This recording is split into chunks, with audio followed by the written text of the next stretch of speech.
ఒక్కోసారి ఒకరి మనసు మారితే చాలు సమాజం మారుతుంది. ప్రశ్నించే ధైర్యం ఉంటే న్యాయం వెతుక్కుంటూ వస్తుంది. కేరళకు చెందిన షెంటో అనే వ్యక్తి కూడా అలాగే చేశాడు. రోడ్డు బాగోలేకుంటే టోల్ ఎందుకు కట్టాలని ప్రశ్నించాడు.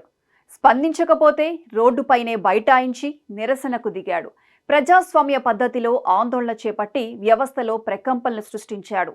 అధికారుల మెడలు వంచి ఓ గొప్ప ఉదాహరణగా నిలిచిపోయాడు.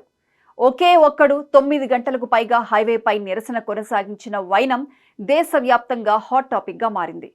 ఒకే ఒక్కడి ఉద్యమం ఏంటో, ఎలా జరిగిందో ఈ వీడియోలో చూద్దాం. కేరళ రాష్ట్రానికి చెందిన షెంటో వి ఆంటో సినిమాటోగ్రాఫర్. ఇతను తరచుగా పాలక్కడ్ నుంచి ఎర్నాకులం, త్రిశూర్ వెళ్తుంటాడు. అతడు వెళ్తున్న రోడ్డు చాలా దయనీయంగా ఉంటుంది. చెప్పలేనంత గుంతలు, ట్రాఫిక్ జామ్, ప్రమాదాలు మామూలే. అతడి సోదరి గర్భవతిగా ఉంది. అలాంటి రోడ్డు మీద సోదరిని తీసుకువెళ్లడం ప్రమాదం అనిపించి దారి మళ్లించి వెళ్లాల్సి వచ్చింది.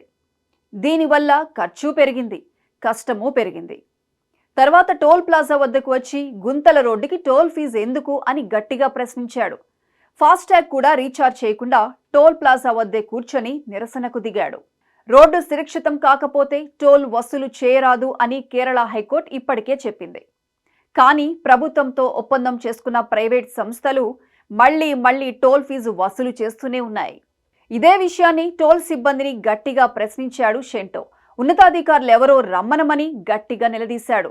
టోల్ ఫీజు చెల్లించను, ఫాస్టాగ్ను కూడా రీఛార్జ్ చేసుకోనంటూ టోల్ ప్లాజా ఎదుట దాదాపు 9 గంటల పాటు నిరసన కొనసాగించడం కలకలం రేపింది. టోల్ ప్లాజా వద్ద ఒకే వ్యక్తి గంటల తరబడి నిరసన కొనసాగించడం అందరి దృష్టిని ఆకర్షించింది. అదే రోడ్డుపై వెళ్తున్న అనేక మంది షెంటో వి ఆంటోకు సంఘీభావం ప్రకటించారు. కొంతమంది షెంటోకు మద్దతుగా ఆందోళనకు సిద్ధం కావడంతో వ్యవహారం ముదురుతోందని గమనించిన టోల్ ప్లాజా సిబ్బంది షెంటో వి ఆంటో రాకపోకలకు అనుమతించారు.